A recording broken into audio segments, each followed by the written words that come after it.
Lo que conversamos el martes pasado son, créanme, las bases racionales que ustedes van a ocupar como clínicos, odontólogos generales, todos los días de su práctica clínica. ¿Ya? En términos de pacientes, algo muy poco de la parte periodontal, pero es así, y conversamos mucho del proceso de caries en términos de ser una situación biofilm dependiente. ¿Ya? Con todo eso que conversamos la semana pasada, podemos entrar ahora a entender las expresiones clínicas del proceso y vamos a hacer algunas pequeñas orientaciones para el manejo, porque en la próxima sesión la doctora Borjat va a enfocar aspectos de tratamiento. ¿Ya? De nuevo, para volver a contextualizar, en función del pH que hay en la boca y en función de la concentración salival de fluoruros, tanto en el biofilm como en la saliva, vamos a tener gradientes de concentración que van a llevar a una permanente, comillas, protección de la sal, de la protección del diente. Y siempre vamos a tener una tendencia a la reprecipitación de los iones que van a estar en el biofilm y en la saliva hacia el diente. Se va a expresar clínicamente como cálculo o como la reprecipitación, remineralización, cuando se produce el problema de las bajas permanentes de pH. Cuando hay bajas más frecuentes y persistentes, 6,5, 5,5, y a su vez hay bajas de la concentración salivar de fluoruro, tenemos toda la gran banda del proceso de caries.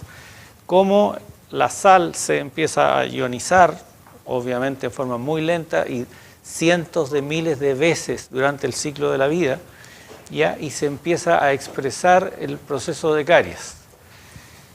Y más en la otra orilla, cuando hay bajas persistentes de pH, no necesariamente concentraciones o bajas concentraciones de fluoruro en la saliva y en el biofilm, tenemos el proceso de erosión.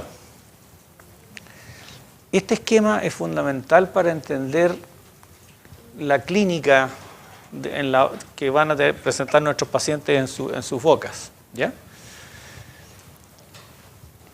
En el mismo concepto, y siempre lo que vamos a ir hablando lo vamos a construir o comentar sobre la teoría ecológica, la actividad del biofilm, la disbiosis, todo lo que hemos ido conversando. Por eso es que les preguntaba si había alguna duda, algún comentario, pero igual les sigo insistiendo que cualquiera que quiera preguntar, lo repasamos, lo volvemos a enfocar.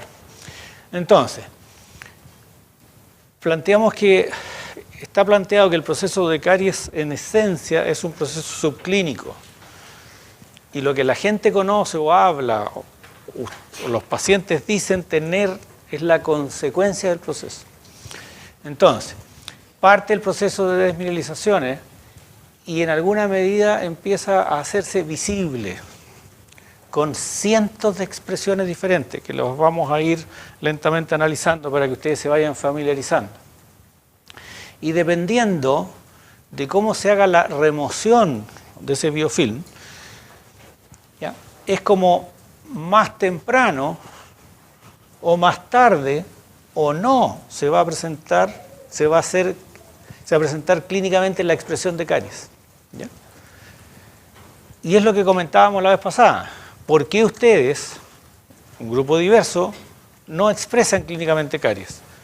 Porque con toda la vida en términos de consumo de alimentos, cepillado y todo el tráfago de la vida, ¿no es cierto?, están, comillas, manejando el proceso de caries en términos subclínicos. Y eso es lo que hay que, en palabras simples, pero eficientemente, explicárselo a los pacientes de manera que le haga sentido. Ya, ahora me mantengo. ¿Ya? Entre paréntesis, esto que parece tan simple fue producto de casi 20 años de investigación en el área escandinava. ¿Ya? Y esto lo expresó Tilstrup por ahí por el año 80. O sea, ya tenemos de nuevo 27, 80, 90, 2000, 37 años, ¿ya? Y si ahora lo miramos desde el punto de vista de cómo es la progresión respecto del tiempo, el proceso subclínico tiene que pasar cientos de miles de eventos para que se exprese clínicamente. Después viene una parte que es visible, pero no cavitada. Y es una cuestión extremadamente relevante para ustedes lo que va a ser su futura práctica clínica. La posibilidad de trabajo que ustedes van a tener en clínica es amplísima y va a ir desde salud pública, administración, hasta implantología. Y todo eso, ¿no es cierto?, implica que si uno entiende el proceso, y es cosa de mirar la boca a los pacientes, el 90% de los pacientes van a tener situaciones de proceso de caries antes de cavitación. Y a lo mejor otro porcentaje importante de cavitación. Y después un porcentaje menor de dientes comprometidos que se van a perder. Pero entendiendo bien todo este proceso y entendiendo bien todo esto, uno podría decir tranquilamente que más del 50% de la expresión clínica del proceso de caries se verifica sin cavitación. Por lo tanto, hay un foco espectacularmente interesante de explorar, de trabajar, y es una manera muy interesante de realizar la profesión por los próximos 20, 30, 40 o 50 años que ustedes decidan ser dentistas. No estoy diciendo que es la única. Lo que sí lo estoy diciendo y mirando a la cara y a los ojos a ustedes es que ya lo saben, por lo tanto éticamente no pueden bajar la vista o no pueden hacer oídos sordos de que no existe o de no preocuparse esperando que, no sé, pues ya volverá y volverá cavitado y por lo tanto ahí sí que yo me voy a entretener trabajando. ¿Ya? Entonces, este proceso de lesión de esmalte es un tema interesante que nos interesa, vale la redundancia, que ustedes le pongan el foco y lo entiendan a cabalidad y en profundidad, de manera de no hacer oídos sordos de que esto no existe o eso no es un problema. Sí es un problema porque si se logra controlar, monitorear, vamos a ser exitosos en términos de dar satisfacción a la población de que no aumente el daño y dar calidad de vida.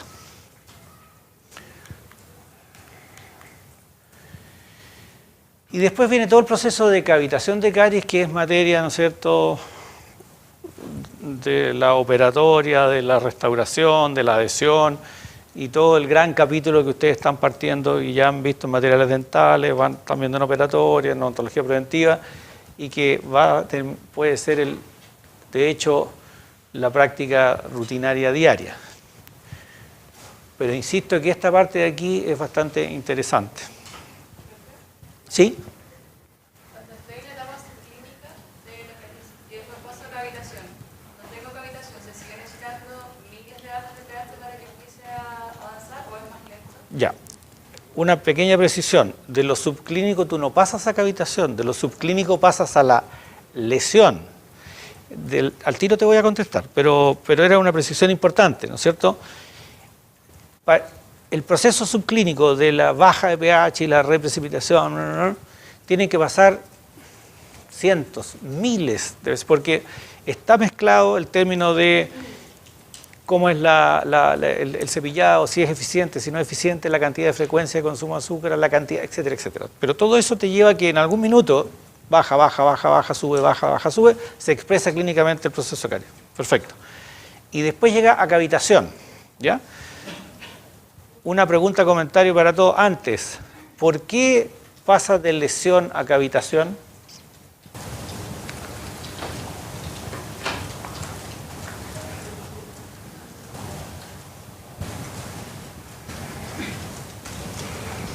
Será porque la lesión es la desmineralización y después cuando ya no quiere avanzar se produce la cavitación. Ya, eso sería una cosa lógica en términos de bioquímica. O sea, empieza el proceso de disolución y llega el minuto que es de tal manera que se deshace. Eso es lo que tú estás diciendo. ¿Ya? Esa es la mitad. ¿Ah? Perdón, sí. Y ahí está la explicación de las dos cosas. ¿Ya? Pero, y ahora viene ahora te contesto. Sin duda que cuando el proceso es de esta situación, se expresa clínicamente, empieza el proceso de desmineralización como tú lo estás diciendo, que tiene que haber mucho para que realmente el diente como que se diluya, ¿ya? Si empieza un aumento de porosidad, viene la carga masticatoria, se produce la cavitación y adivinen qué pasa después que se produce una cavitación en términos de biofilm. ¿Ah? Eso. Y en términos prácticos, esa organización microbiana, ¿no es cierto?, funciona cuando tiene las condiciones. Y una cavitación es la mejor condición.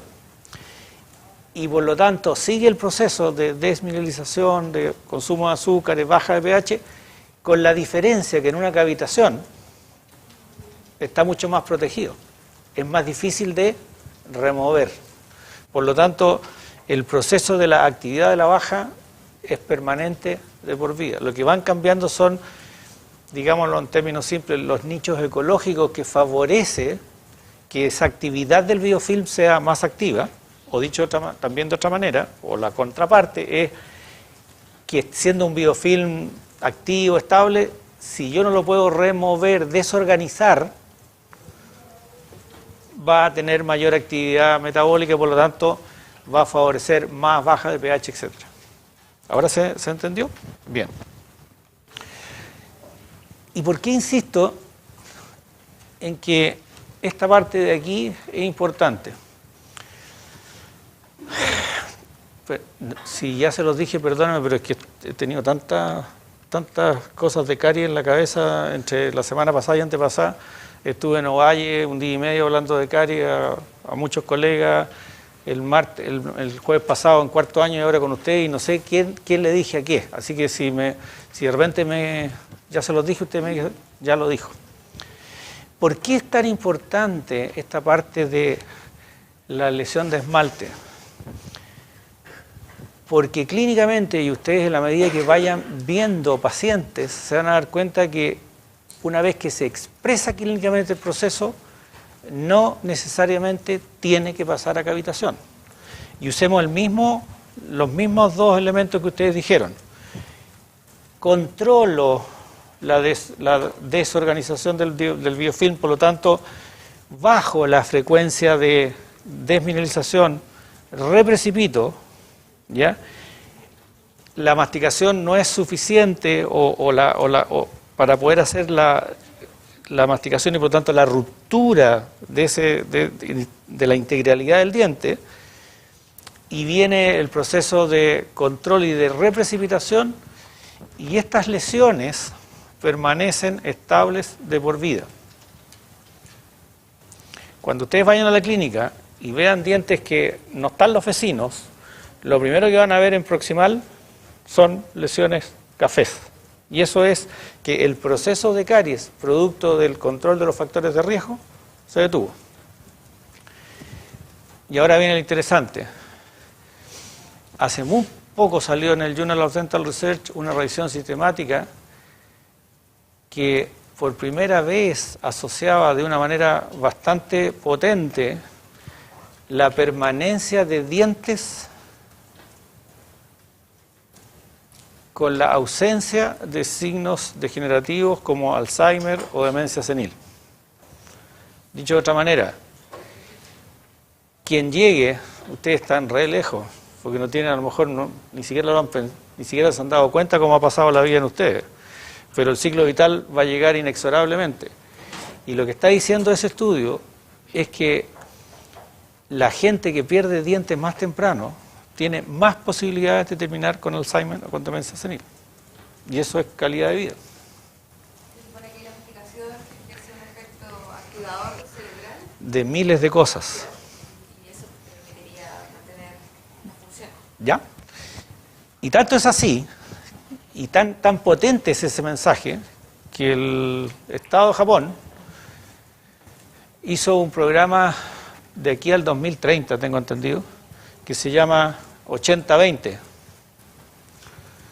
Ellos quieren que todo japonés de aquí a 20 o 30 años, que llegue a los 80 años, tenga 20 dientes de él, no implantes, dientes propios.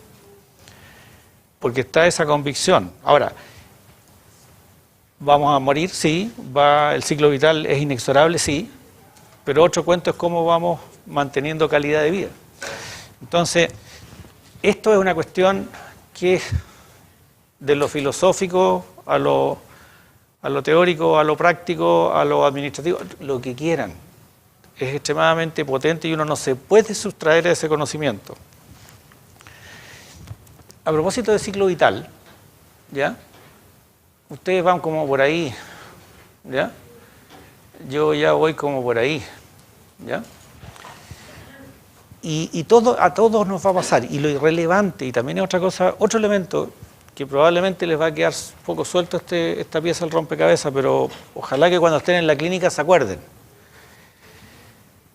Siempre que vean un paciente, lo van a tener que ver dónde está.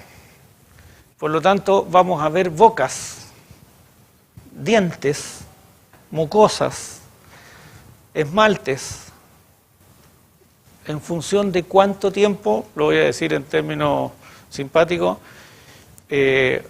han servido a la boca y al paciente esos dientes. ¿Cuántos años de servicio lleva? ¿Ya? Tu primer molar lleva 16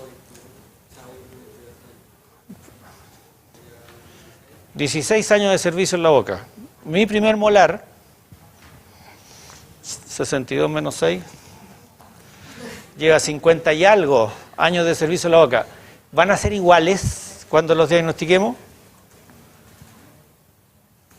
¿Qué de diferente tiene un molar que lleva 16 contra 50 años en una boca? En función de todo lo que hemos conversado. ¿Con qué nos vamos a encontrar? ¿Ah? Desgaste por atrición, ¿ya? ¿Qué más?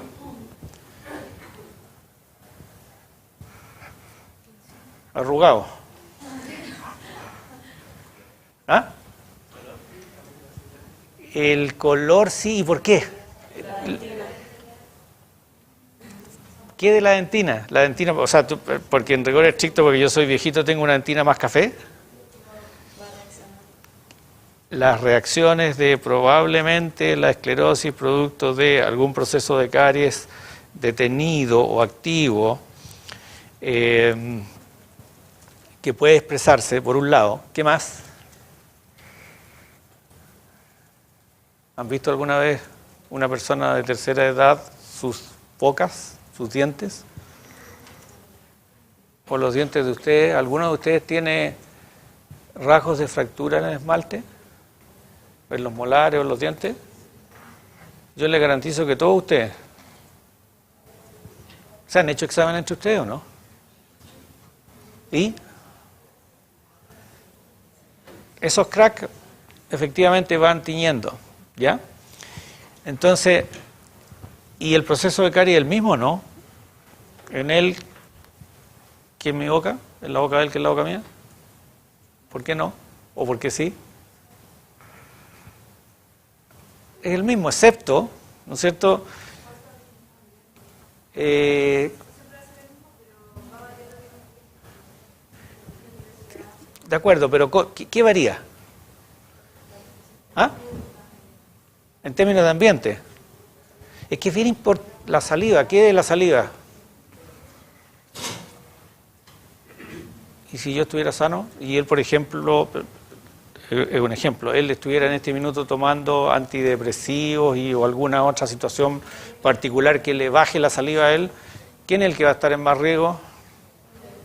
Y yo voy a ser un viejito potente. Pero sin embargo lo objetivo es que mi diente va a estar más carreteado. Entonces, ojo cuando ustedes vean dientes más jóvenes, medianos, de la edad de ustedes, adolescentes jóvenes o adultos iniciales, estabilizados a los 30 años, 40, 50, etcétera, porque va a dar cuenta de qué es lo que ha ido pasando en esa boca. Pero uno, si los factores, y por eso que es interesante lo que tú dijiste, si los factores uno los identifica bien, no tiene por qué cambiar los criterios de tratamiento. Más todavía, si ustedes están viendo dientes más avejentados o que tienen más recorrido en el ciclo vital, eso se entiende, y se mantienen íntegros con todos los desgastes, erosiones, tinciones, crack que pudieran haber, uno incluso pudiera ser más conservador que en los dientes más iniciales que ya tienen daño, ¿ya? Entonces, hay que tomar en cuenta estas cosas, ¿ya? Si alguien lo escribe la nota, cuando vean un próximo paciente decir, tengo que tomar en cuenta esto, puedo tomar en cuenta esta otra cosa, esto puede ser interesante, porque da una base racional de ser más conservador, ¿ya? Algo hablamos también la vez pasada de riesgo, o sea, a ver, si no hablamos, están teniendo ahora odontología preventiva, y se ha hablado de actividad cariogénica, de riesgo cariogénico, ¿ya? Entonces, la actividad cariogénica es lo que clínicamente ustedes están viendo en boca, ¿ya? Y el riesgo son el análisis de cada uno de esos factores de lo que puede definir que yo voy a tener caries. Pregunta, por definición, ¿cuál sería el riesgo de una persona que tiene una mancha blanca aquí? O en cualquier lado. De todo lo que, hagamos un resumen de 30 segundos de todo lo que han visto en odontología preventiva. Porque están haciendo odontología preventiva ahora, ¿no? Sin atropellarse. Una mancha blanca aquí, aquí, aquí, en cualquier superficie que yo veo, tiene una mancha blanca, tiene una mancha blanca, tiene una mancha blanca. ¿Cuál es el riesgo? ¿Qué tienen? No, el riesgo como concepto. Exactamente.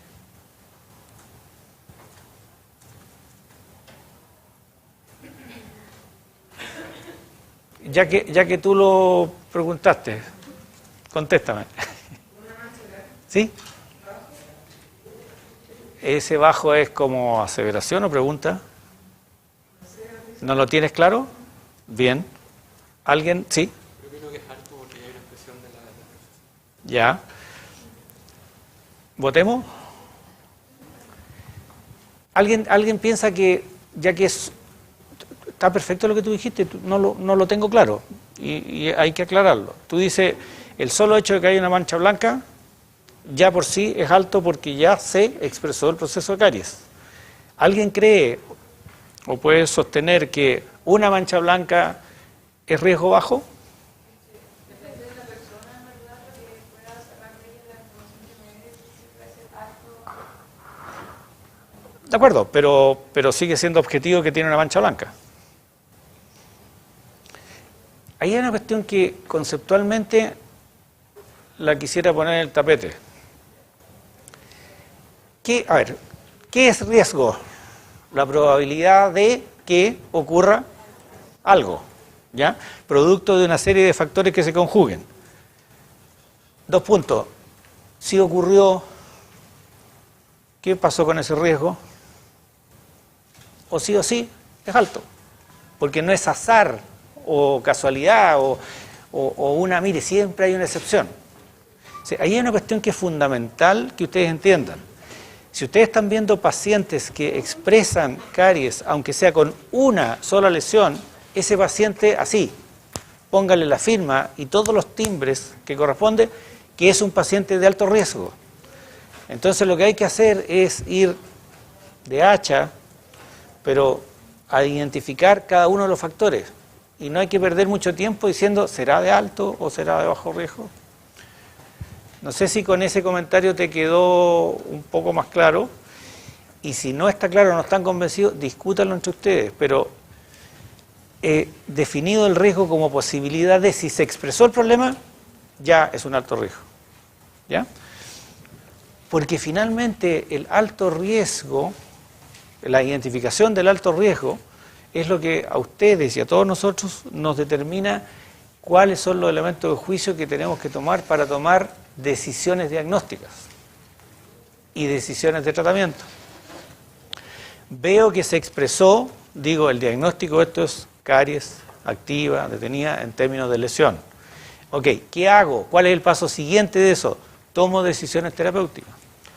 Por eso que está todo enlazado, ¿no? El riesgo no es una cosa así, se les ocurrió a los de ontología preventiva o les da a los de patología. No, es una cadena de que ustedes tienen que entender que el proceso de caries es ubicuo, es biofil dependiente, se expresa clínicamente después de mucha agua debajo del puente, y eso es producto de factores de riesgo que ustedes ya los conocen y tienen que analizarlos para tomar buenas decisiones. La actividad, ustedes lo saben, caries activas detenidas y todos los elementos de riesgo que discutimos bastante la vez pasada y que lo han hecho en ontología preventiva, y créanme que lo van a seguir haciendo en cada una de las materias que ustedes vayan viendo, porque lo importante del riesgo es entender que es un muy buen elemento de juicio para tomar buenas decisiones, insisto, de diagnóstico y de tratamiento. Entonces, ya vimos y ya quedó estatuido, ¿no es cierto?, que el proceso de desmineralización, reprecipitación de los tejidos duros del diente por la interacción química entre esos dientes y los fluidurales es lo que determina que el proceso de caries se exprese clínicamente. Precisiones cortas, esto todavía no lo han visto, ¿no? ¿Algo vieron ya de clasificaciones o de...? No, de caries no. Ya, ok. Esto es casi como 1 más 1, así que muy corto. Tenemos caries en puntos y fisuras, en superficies oclusales, por decirlo de alguna manera, y en superficies lisas, tanto de esmalte como de cemento. Por lo tanto, vamos a tener caries oclusal, de punto y fisura, superficie lisa, en esmalte, que es la caries coronaria, y también en superficie lisa, la caries radicular, que en el fondo es la caries de cemento. ¿Ya? ¿Ya están teniendo ustedes periodoncia o todavía no? Ya. ¿Cuál es la característica sine qua non para que exista caries radicular? ¿Ah? La exposición. Por lo tanto, se pierde la inserción, ¿no es cierto? Y se expone. ¿Ya? Por lo tanto, la caries subgingival es que aumenta el tejido gingival inflamatorio, pero en rigor estricto sigue siendo, como muy bien y apropiadamente tú lo dices, es que tiene que haber exposición. ¿Ya? Bien.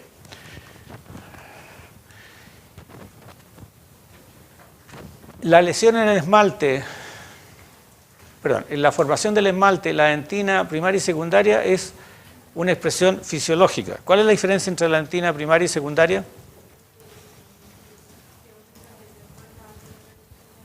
¿Ya? Y la otra es el resto de la vida. ¿Y conocen la tasa de formación de la dentina secundaria? En términos de micrones. Esa no es pregunta de prueba. No. No, porque eso se lo preguntaron a la ornitología. ¿Alguien lo tiene por ahí? Y a ver, ¿por qué está diciendo este caballero tanto detalle? ¿Por qué es importante la dentina secundaria? ¿O podría ser importante? Porque en términos operatorios, de nuevo volvamos al ejemplo de tu primer molar y de mi primer molar. Si tuviésemos una caries de la misma expresión en términos de cantidad de pérdida, ¿qué pasaría en términos de distancias del frente de la caries al límite dentino pulpar en tu caries respecto a la mía? Estamos hablando de la misma cantidad de avance de caries.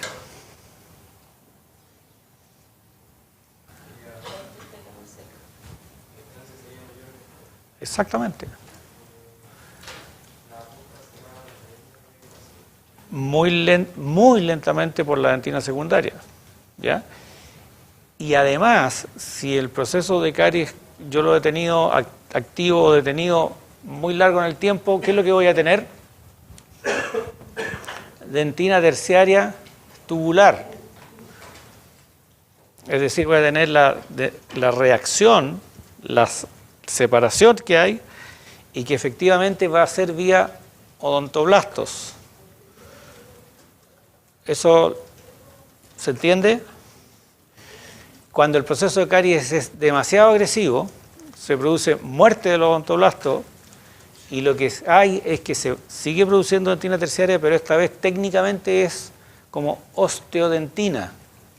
Es un tejido amorfo que no logra producir el sello adecuado. Es una reacción de defensa, pero que no logra producir el sello adecuado. Y antes que eso, tenemos la dentina esclerótica, que espero que haya quedado bien claro que iniciado el proceso de caries en el tercio externo del esmalte, ya se empieza a producir dentina esclerótica, que la característica es que es intratubular. ¿Ya? Otra pieza del rompecabezas. ¿Ustedes habrán escuchado hablar de caries primaria, caries secundaria, caries residual y caries recidivante? ¿Sí o no? ¿O no todavía? ¿En rayos ya vieron? ¿Algo en materiales dentales o en operatoria? ¿Qué vieron en operatoria? ¿Ah? ¿Esa clasificación la vieron en operatoria? ¿O les suena? ¿Y qué dicen? ¿Hablan de caries secundaria? ¿En operatoria? Caries residual, caries recidivante. Les tengo una buena noticia. Mire, presta atención, les tengo una buena noticia. Caries es una sola. Si entendemos cómo es el proceso de caries biofilm mediado, esto que se conocía como caries secundaria no es nada más que nueva actividad de biofilm, excepto que esta vez es en una interfase diente-restauración. Pero sigue habiendo desmineralización, sigue habiendo actividad de biofilm que no es desorganizado. La caries residual, que probablemente ustedes la han escuchado o la van a escuchar en radiología, es que cuando en términos de radiología se ve cierta radiolucidez bajo una obturación, o a futuro, y esto probablemente no me lo van a entender todavía porque no han tenido la práctica clínica, ustedes retiran una obturación y hay algo de caries debajo. Ah, era residual. Siempre que hay un proceso de caries en cualquier lado, tiene que haber alguna vía de actividad de biofilm. Y lo de recidiva, ni hablar, porque en términos médicos, ¿qué es recidiva?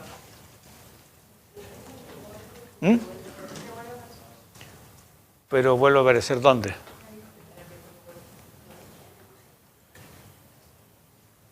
Y si eso es así, yo tengo una obturación.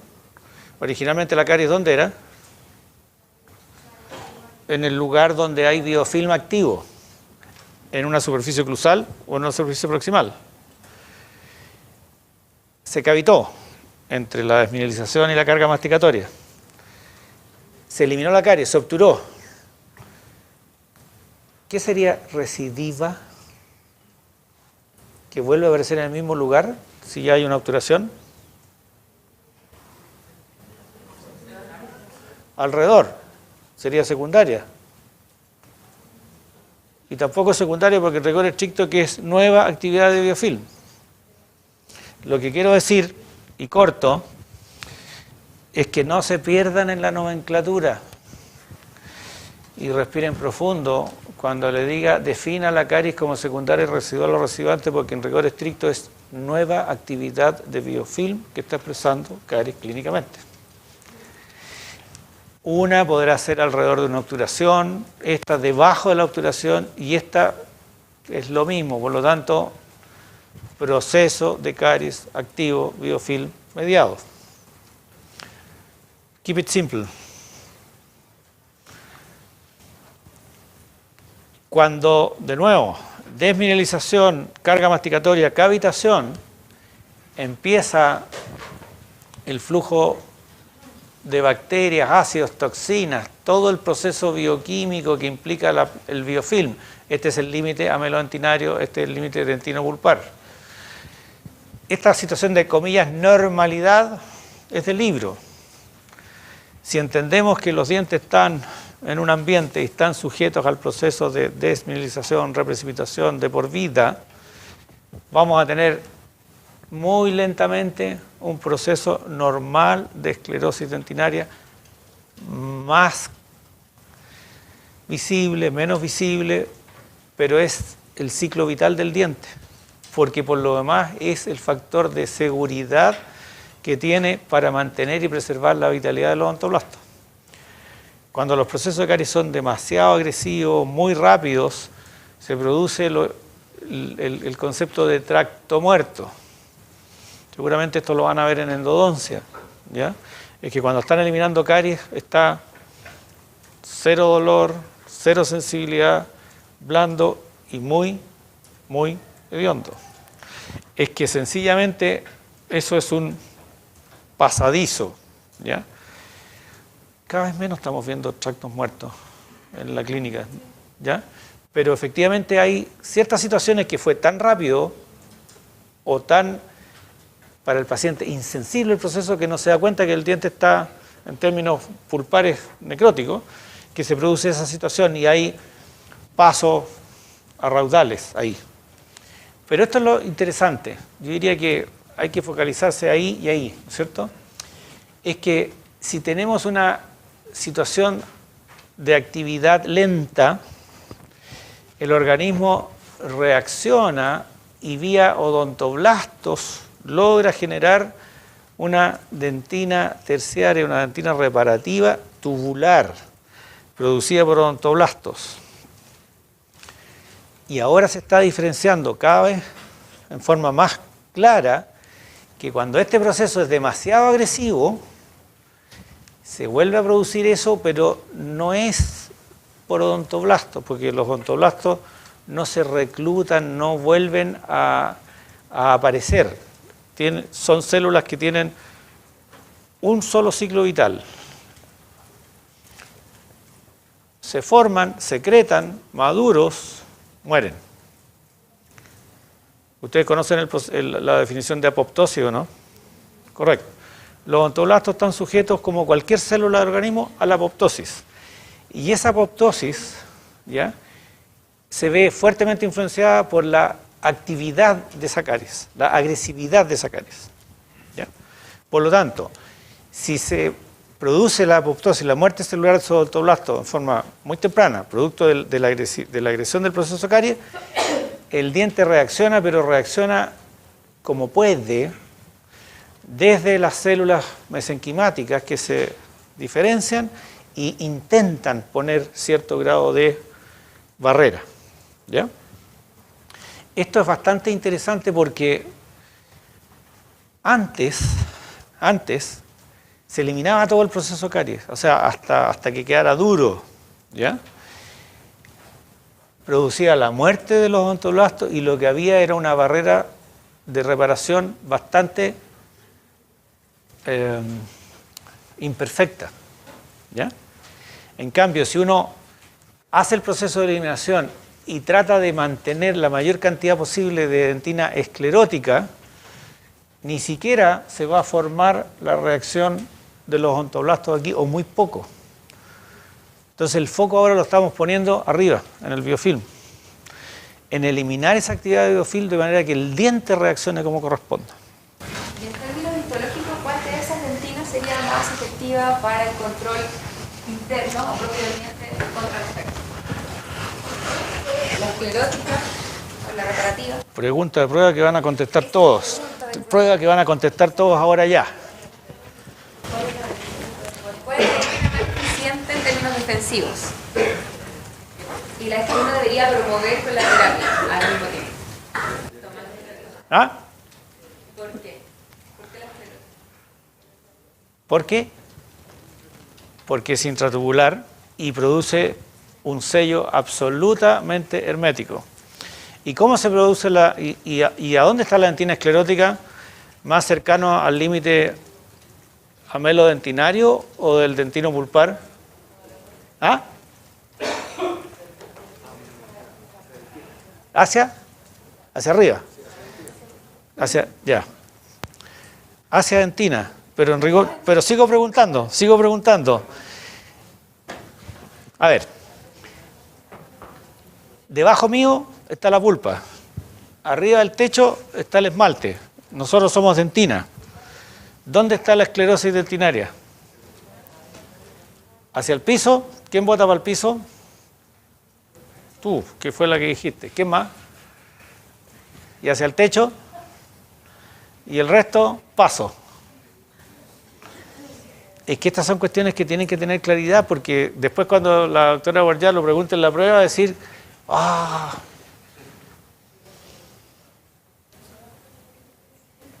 dijimos en la clase pasada que la esclerosis dentinaria se empezaba a expresar tan temprano como una lesión en el tercio externo del esmalte, ¿sí? Por lo tanto, ¿cómo se defiende el diente? Generando mineralización intratubular, dentina esclerótica. ¿Y dónde se pone la dentina esclerótica? ¿Pegado a los odontoblastos o pegado en el límite amelodentinario? ¿No es cierto que sí?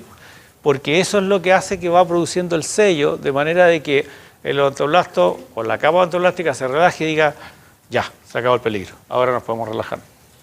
Ya no hay alerta de tsunami. ¿Ya? Entonces, la pregunta de la doctora Borjat, ¿qué es lo que tenemos que hacer con la dentina esclerótica? ¿Ah? Se promueve en términos normales, pero cuando tenemos que abrir una cavidad... ¿Ah? Ya, esa es la buena noticia, que hay que conservarla. ¿Saben cuál es la mala?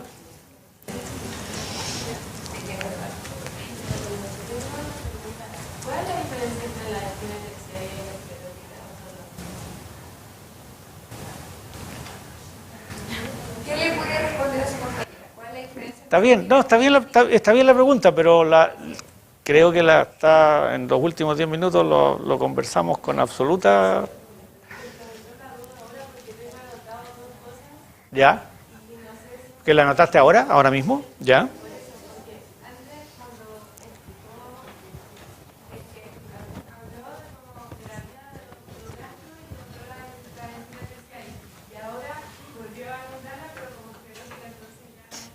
No, mira. Bueno, qué bueno que lo estás diciendo. La dentina esclerótica es una dentina que técnicamente es mineralización intratubular. Por lo tanto, se hace en el espesor de la dentina primaria. Y es desde el límite amelodentinario hacia el límite dentino-pulpar. Esa es y aquí viene la respuesta a la pregunta de la doctora Borjat, que deberían haber hecho ustedes, es el mejor y más eficiente sello biológico que tienen los dientes frente al avance de caries. ¿De acuerdo? ¿Hasta ahí vamos bien? Cuando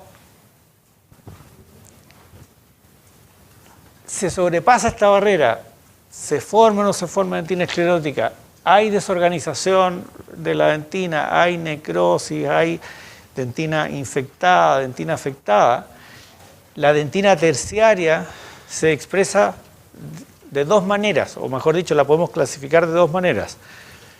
Una es la que efectivamente es producida por odontoblastos, pero es las menos. y que ocurre cuando el proceso de caries, el avance de caries es más lento.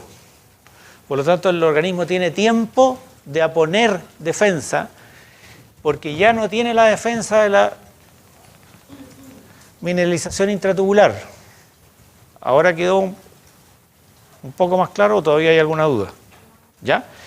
Y cuando el avance de caries es demasiado agresivo, se produce la muerte de estas células y así todo hay una desdiferenciación desde la capa pseudodontoblástica de células mesenquimáticas que aponen un tejido que generalmente es amorfo, que en términos histológicos se puede identificar como osteodentina y que a la agresión de bacterias y a la llegada de bacterias, ácido y toxinas, ¿cierto?, es más permeable, es menos eficiente.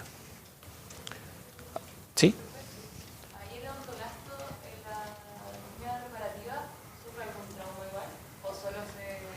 No, a ver, buena pregunta. Si esto es mediado por odontoblastos, ¿qué tiene que hacer el odontoblasto para poder generar esa dentina terciaria tubular y ese grado de defensa?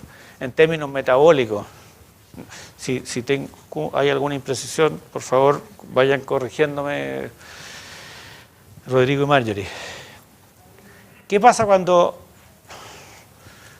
el odontoblasto se ve obligado a generar dentina terciaria tubular? ¿Está feliz? ¿Cómo está? Estresado, está con una alta demanda metabólica y sabiendo que es uno solo ciclo de vida, queda pero agotadito. Por lo tanto, en términos prácticos, si bien es cierto cumplió su tarea, envejece más rápidamente. Por lo tanto, no tenemos que promover que el odontoblasto forme dentina terciaria. Lo que tenemos que promover es que en términos de caries. Y la dentina esclerótica se forma fundamentalmente antes que... ¿Ah? Bien. Antes que se cavita. Por lo tanto, cae redondito, de cajón, que tenemos que ponerle el foco al proceso de caries antes que se produzca la cavitación. Si es que queremos ser altamente eficientes en términos de preservación de dientes sanos y calidad de vida para nuestros pacientes. Ahora, cuando hay cavitación, cuando tenemos caries activas, cuando tenemos caries profundas, perfecto. Seguimos teniendo herramientas terapéuticas, pero se nos va achicando el grado de predictibilidad, la tasa de éxito en que vamos a trabajar. ¿Ya? Entonces, ¿qué es lo que les queda a ustedes clínicamente de aquí en adelante? Que en el proceso subclínico se va a controlar lo que se llamaba el proceso de infección, la disbiosis, ¿no es cierto? Con todas las medidas terapéuticas que ya ustedes conocen y que la hemos discutido. Cuando entramos a una expresión clínica del proceso de caries, visible pero no cavitado, ¿qué tenemos como métodos no invasivos?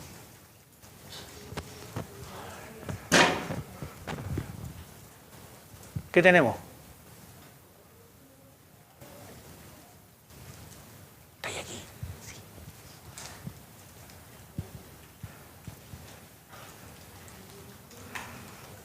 Nadie quiere mirarme.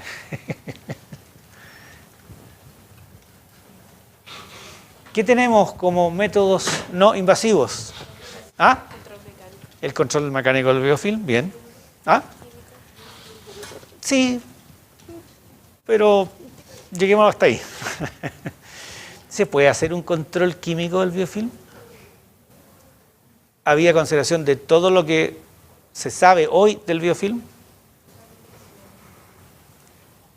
Es que a ver, yo sé que probablemente les voy a producir un ruido, pero tengo que decirlo, por convicción y por cómo yo Estoy procesando los datos duros. Quiero ser bien responsable con lo que voy a decir, pero tengo que decirlo, ¿ya? Si el biofilm es ubicuo de toda la vida, pase lo que pase, hagamos lo que hagamos de por vida, ¿podemos hacer un control químico del biofilm? Alguien en su sano juicio podría decir que con solo enjuagarse vamos a controlar esa disbiosis producida por un consorcio de patobiontes.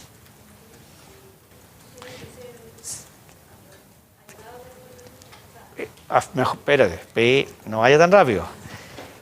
La única manera de desorganizar eso y promover la ecología fundamentalmente es la desorganización mecánica del biofilm. Que tú la puedes ayudar con un poco más o con un poco menos de comillas control químico, como por ejemplo clorexidina. ¿Sabían ustedes que el año 2003 la persona que más estudió la clorexidina en relación a caries, que fue Goran Emilsson, que tuvimos el privilegio de trabajar con él en investigación, específicamente el doctor Gómez, que probablemente ustedes lo conocen o no? ¿Les ha hecho alguna clase el doctor Sergio Gómez? No, parece que no. Es preventiva. Él está al borde de su retiro, pero el doctor Gómez hizo una contribución, y tengo que decirlo, súper relevante para la odontología. Él fue el, comillas, inventor de los sellantes terapéuticos. Y fue producto de un trabajo largo que yo tuve el privilegio de hacerlo con él, pero que vino Emilsson y trabajamos juntos con Emilsson en esa época, ¿ya? Bueno, ese es un pequeño paréntesis. Pero Emilsson, en términos de como cariólogo, fue el que más investigó la clorexidina y su efecto en caries. ¿Y sabe cuál es la conclusión?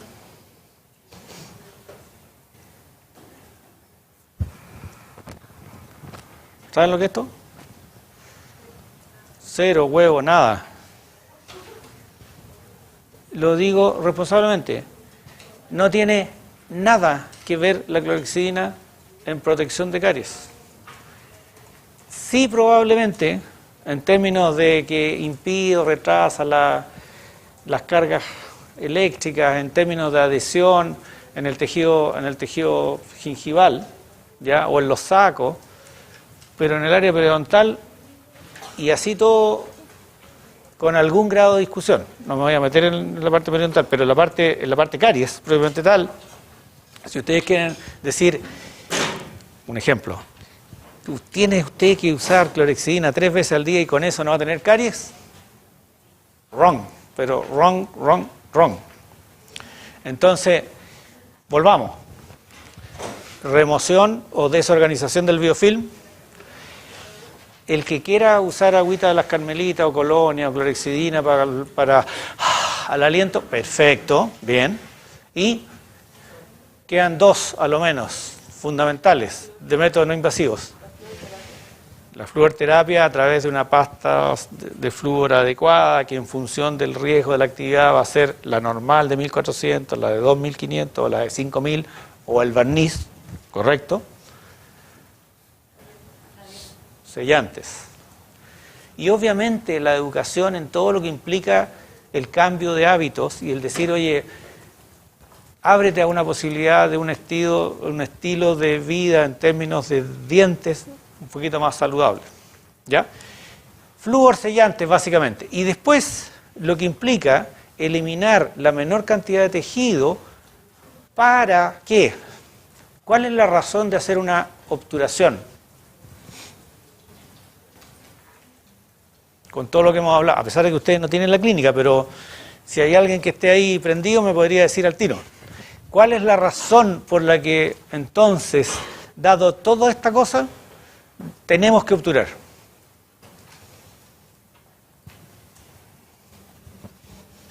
Está ahí bien escondido. ¿A alguien se le ocurre? ¿Por qué uno tendría que obturar entonces un diente?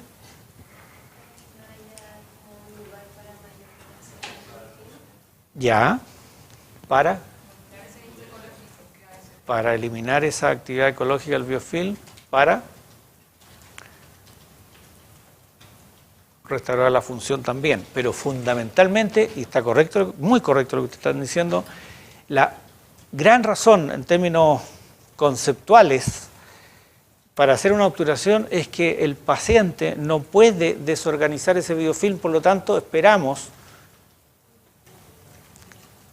con absoluta seguridad que ese proceso va a avanzar. Esa es la razón última de por qué hoy día uno tendría que obturar. Pero además, ¿no es cierto?, es porque le produce dolor, hay que eliminar el dolor, además porque produce mucha molestia con la lengua y fundamentalmente porque se pierde la capacidad del todo masticatoria. O sea, hay una cascada de consecuencias. La razón fundamental y primordial es que no se puede desorganizar ese biofilm. Y segundo, dejémoslo en términos simples, es restaurar la integridad funcional del diente. ¿Ya? Sí. ¿En la diapo anterior? ¿Es esa? Sí, donde dice eliminación de tejido cavitado e infectado. ¿Ya? De punto de vista clínico, ¿no es factible hacer la diferencia entre tejido infectado y afectado? Entre uno con bacterias y otro naturalizado. Eso es correcto y lo vamos a ver en la segunda parte. Bien. Así que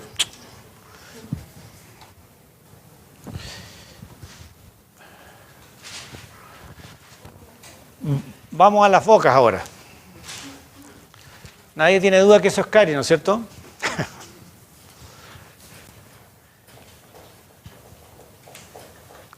¿Dónde hay caries ahí? En el del medio, arriba, el que está con el espejo. Ahí hay caries porque está cavitado. ¿Dónde más? ¿Por detrás? Si es que no es tinción, efectivamente puede haber demineralización. ¿Y?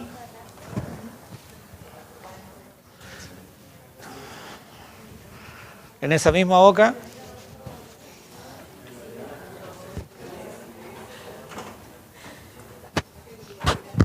Es que ustedes me podrían decir está haciendo trampa porque es muy chiquito, ¿no es cierto?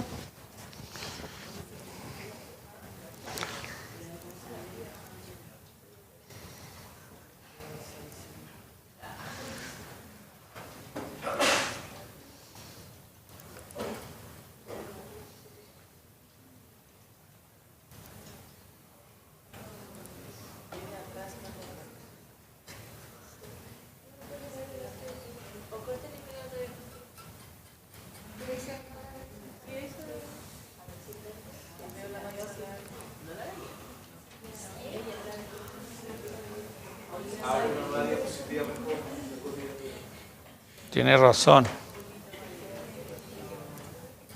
Ya, no me reten. 2 retos así. Ya. Ahora.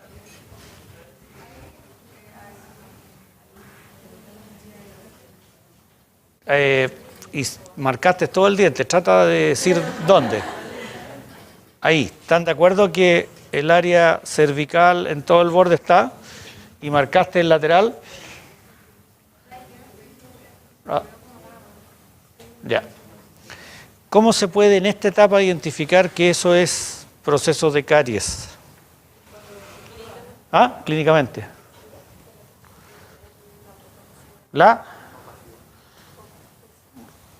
Pero ¿cómo yo veo ¿por qué yo veo y si estuviera con biofilm?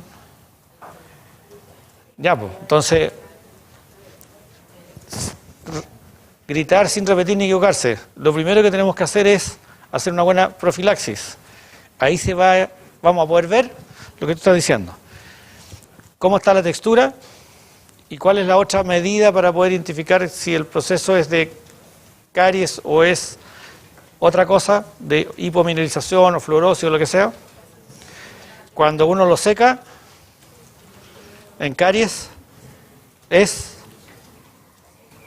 opaco, ¿no es cierto? Y sin embargo, una hipomineralización o una fluorosis o una mancha de Turner, etcétera, etcétera, etcétera, uno lo seca y sigue estando liso y brillante. ¿De acuerdo? Bien. ¿Sí? Las tinciones también son más brillantes. ¿Perdón? Para diferenciar una tinción de una caries, también sería la tinción más brillante. ¿Te refieres a una lesión detenida? Por ejemplo, en esa imagen que nos mostró, podemos traducir. ¿Ya?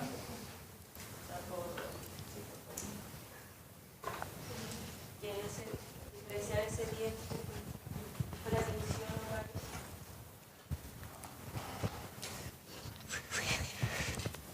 Qué bueno que están haciendo esas preguntas porque quiere decir que están conectados.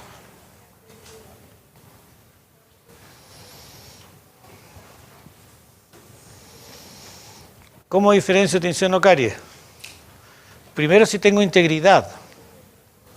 Si tengo integridad y lo que estoy viendo es que está negro, no es un... A ver, tengo que identificar si esa tinción que está ahí es sobre el diente, es decir, una materia orgánica que es biofilm, que está teñido, o es solo una pigmentación, y que yo paso primero una escobilla con pasta de profilaxis, ¿ya? Seco, y veo que está duro y liso, a pesar de que esté oscuro.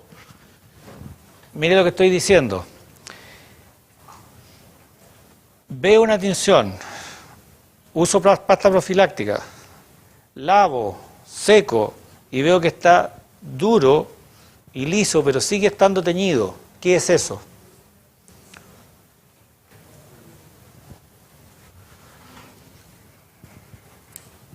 ¿Te entiende la pregunta o no? ¿Qué sería? Ya pasé mi pasta de profilaxis. En la escobilla, cuidadosamente. Lavo, seco, y lo que tengo es duro, liso y brillante. ¿Qué sería? Una...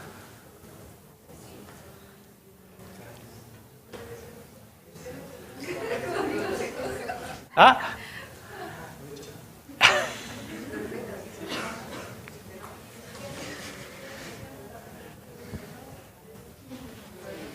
¿Qué sería? Ese es el punto. No es que no pueda ser, es una lesión detenida que lo que pasó fue, se produjo la... Y miren, a ver, que me van a hacer saltarme un poquito, pero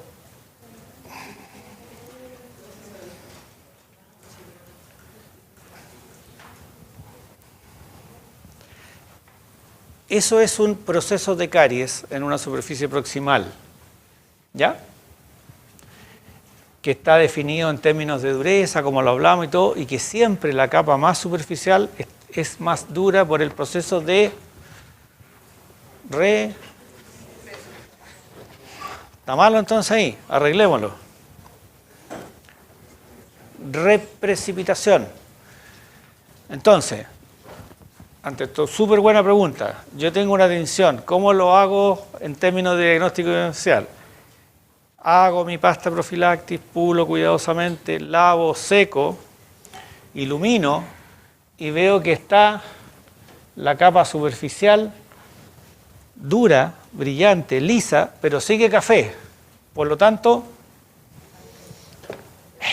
teníais razón. Es una lesión detenida. Ahora sí, ¿quién fue el que preguntó qué es lo que era lo de atrás, la parte de atrás? Las que son superficiales, sí. Lo que ustedes tienen que aprender a hacer diagnóstico diferencial, y creo que merece varios ejercicios, es que van a de repente ver bacterias cromógenas que tiñen, ¿ya? Que salen con pasta profilaxis o con una muy cuidadoso raspado superficial, ¿ya? Y se van a dar cuenta que debajo de eso está el esmalte intacto, no tiene nada que ver el proceso caries, ¿ya? Ahora, ojo con lo que estoy diciendo, porque si todos le empiezan a pasar cureta, van a terminar cavitando muchas lesiones proximales, ¿ya?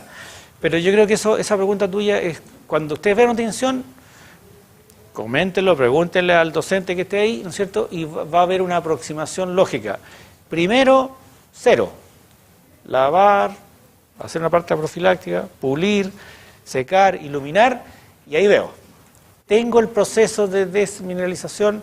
Sí, no. Si es sí, lo que voy a tener es que cuando seque e ilumine, voy a tener esa blancotiza, se va a empezar a notar el cambio de la naturaleza, porque la óptica de eso, ¿no es cierto?, es que hay poros, y esos poros se llenan de agua. Cuando uno los seca, cambia la parte óptica, ¿ya? Si eso sigue teñido y sigue duro y liso, es porque se obliteró la parte o se reprecipitó la parte superficial, pero en ese proceso de reprecipitación del fluoruro de calcio llevó ciertos pigmentos orgánicos y que quedaron atrapados ahí. Y eso implica que es una lesión detenida que no se va a volver a reactivar nunca.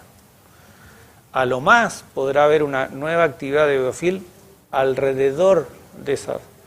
Y si hay actividad de biofilm sobre esa lesión detenida, no la va a desmineralizar, porque lo que tenemos ahí es fluoruro de calcio, que es altamente insoluble. ¿Ya? ¿Ahora quedó un poco mejor la pregunta?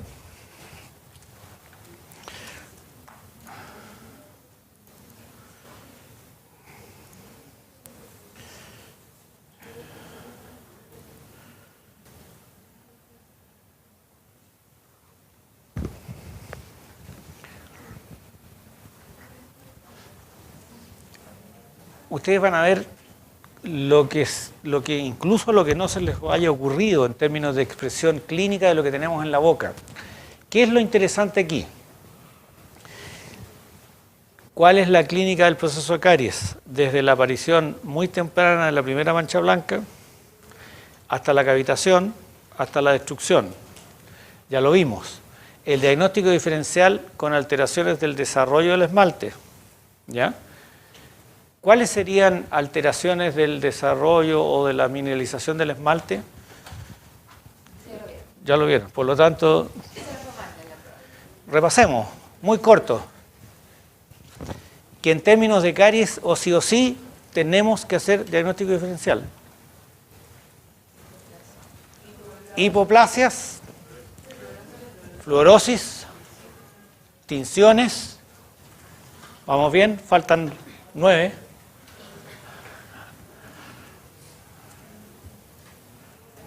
Hipocalcificación. ¿Cuál es la diferencia entre hipoplasia y hipocalcificación? ¿Cuál es quanti y cuál es quali? ¿Pero cuál es quanti y cuál es quali? ¿Quanti? ¿Cuál? A ver. Tú vas a ser la delegada por estos 2 minutos. Quanti es la hipoplasia. ¿Eso lo tienen claro? Ya. ¿Dónde hay hipoplasia ahí entonces?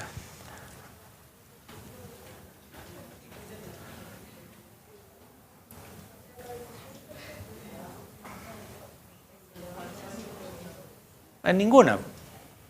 O sea, a ver, es difícil, las fotos son chicas, lo que ustedes quieran. Pero aprendan a diferenciar, porque esta situación ahí tiene algunos visos de hipocalcificación, por lo tanto, cuantitativa. ¿Ya? En la hipoplasia, si hubiera alguna, tendríamos que ver disminución de la cantidad. ¿Ya? ¿Qué es lo que hay ahí? Una cavidad. Ya lo van a aprender a ver, ¿ya? Pero ahí hay una tinción, una fisura. Lo que tenemos que ver, y no es materia de ahora, ¿ya? Es qué hay detrás de esa tinción. Si además hay tinción interna, o sea, un proceso de desmineralización que se reprecipitó, o está todo mezclado. Y esa es la gracia de lo que vamos a tener que ver. ¿Qué es lo que quiero plantearles ahí.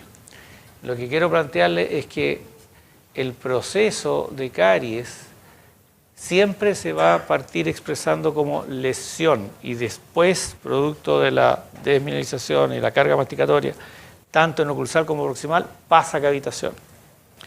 1. 2. Hay que hacer un diagnóstico diferencial como las alteraciones en el desarrollo del esmalte. ¿Y por qué le estamos poniendo tanto énfasis a esto? Porque ustedes, varios de ustedes, van a trabajar probablemente en servicios públicos y también en lo privado o en una ISAPRE o donde sea. Y en este minuto, en términos del Estado de Chile, todavía no se reconocen las lesiones como caries. ¿Estoy equivocado o voy bien? No trabajamos con el COPD, Ya. y que epidemiológica es una medida que se usa en investigación epidemiológica y que considera la caries en el estado cavitado, no de lesión. Por eso lo estoy planteando ahí en términos positivos. Hay que usar indicadores epidemiológicos de caries adecuados. Y hay una cosa que es bien importante, y ustedes cuando vayan a la clínica, vuelvan a tomarse un tiempo de examinarse las bocas entre ustedes, y se van a dar cuenta que para que una persona tenga una cavitación, a lo menos va a tener 3 o 4 lesiones más. Viene todo el proceso, vienen las 4, unas antes, otras después. Entonces, tiene 4 lesiones, no tiene caries. Estoy hablando desde el punto de vista de epidemiológico hoy, del registro. Si yo miro, te veo 4 lesiones, no tiene caries, vuelva en un año más. Como no tiene caries, como no las registro, ¿por qué le voy a tener que estar educando o diciendo algo si no tiene caries? Vuelve en un año más. Si tú te sientas aquí en un año más, hoy tiene 2. Pero mira, el año pasado no tenías caries, ahora tienes 2 caries, no te lavaste los dientes, que bla, bla, bla, bla, bla, bla, bla. ¿Cómo te fue en el dentista? Me retó. ¿Y la primera vez que te dijo? Nada. ¿Ya? Entonces, no pierdan de vista esto. Por cada cavitación que ustedes puedan detectar, a lo menos hay 3 o 4 lesiones en esa misma boca. Entonces, es extremadamente relevante entender los indicadores adecuados. ¿Ya?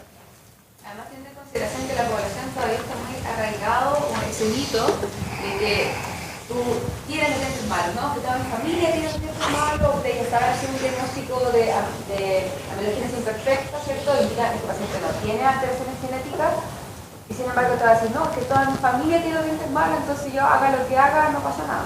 Y si ustedes no educaron a ese paciente en esa primera instancia de lesiones, es casi un proceso mágico entonces que tenga caries, porque yo seguía haciendo lo mismo que cuando no tenía caries. ¿Y por qué entonces aparecieron las caries? El paciente siempre las tuvo, pero en estado no cavitado. Y ese es un tema de registro que es importante. Por lo tanto, cuando ustedes alguna vez se animen a hacer algún estudio de caries, lo primero que pueden hacer es hacer un estudio de caries biológica. Porque la gente va a estar subestimada el proceso de caries. A propósito de los dientes malos, ¿dónde estarían aquí los, comillas, dientes malos? Amelogénesis imperfecta, dentinogénesis imperfecta. ¿Ah? ¿Aquí? Ahí. ¿Dónde estarían los dientes hiper, ultra mineralizados? Como por ahí. En resumen, en términos de diagnóstico diferencial, ¿es difícil hacerlo o no hacerlo? ¿Ah?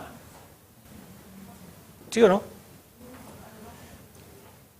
Sobre todo cuando, y si les llega a pasar, se van a acordar de mí, uno tiene que hacer un procedimiento operatorio y encuentra con dentinogénesis imperfecta y son unas dentinas que son casi como mantequilla.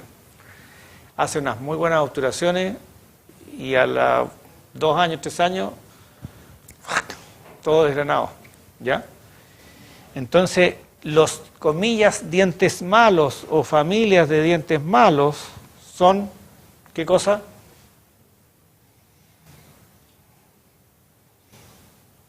Hagan un análisis de riesgo y va a salir consistentemente forma de cepillado, forma de dieta, con frecuencia de consumo de azúcares, oportunidad de cepillado, efectividad de cepillado, consistencia de la dieta, etcétera, etcétera, etcétera. Son 5 o 6 elementos de juicio que siempre ustedes tienen la obligación ética de enfrentar a los pacientes y decirle, a ver, respetuosas, pero preguntas directas para poder identificar cuál es tu situación de riesgo. O la tuya, o la tuya, o la tuya. ¿Bien?